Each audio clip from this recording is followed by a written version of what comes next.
कि जिसकी बेटी है उसके जीवन में क्या गुजरता है। और तरह तरह के अपवाद करने लगी, वो छलिया हैं, वो 420 हैं, वो ऐसे हैं वैसे हैं। अपने कानों से सुनता है वो संत। याद रखना, अगर आपका कोई सतगुरु है ना तो 2 टाइम आपकी सुनता है, एक स्तुति करते समय, एक बुराई करते समय। 2 समय वो आपको पकड़ लेता है।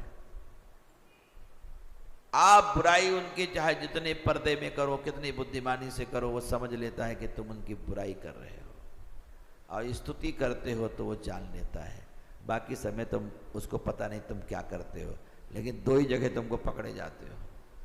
कोई बुरा कर्म करते हो तो गुरु का कैमरा होता है, और कोई सत्कर्म करते हो तो गुरु का तीसरा नेत्र होता है। तभी सब कहते हैं भैया भगवान से कुछ नहीं छुपता, क्योंकि गुरु इसीलिए भगवान बना है।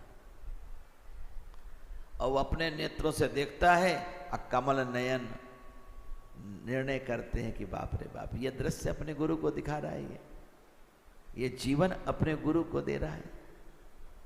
कहते हैं नारद जी अपने कानों से सुनते हैं, पर उनको लगा अगर ये जान जाएंगे कि हमने ऐसे सुन लिया है तो इसको दुख होगा। गुरु कई बार इस जगह अपनी बात को छुपाता है।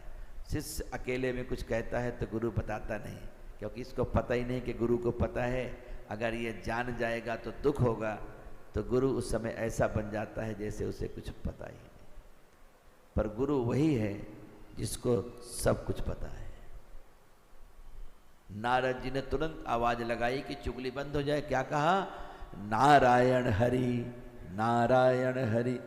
पार्वती जी दौड़ी, माता जी देखो गुरु जी आ गए ना, अब हमारी शंका का निराकरण हो जाएगा।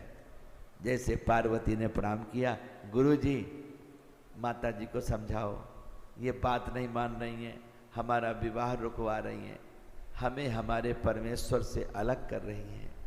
छल छल छल छल आंसू है, क्योंकि मरते समय सती जब थी ना, तो शिव जी के चरणों में अनुराग हो, यही भगवान से मांगा था। तो नारद वही करते हैं जो भगवान चाहते हैं।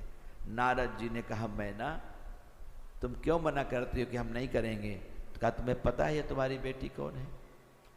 ये सदा से ही शिव की अर्धांगिनी है, और उन्होंने पार्वती के पूर्व जन्म की कथा सुनाई। बिना कथा के आज तक किसी को कुछ नहीं मिला, याद रखना। इस बात को भूल करके भी मत भूलना। नारद जी ने पार्वती के पूर्व जन्म की कथा सुनाई, और जब उन्होंने कथा सुनी तो उनकी अज्ञानता मिट गई और फिर सास तैयार हो गई।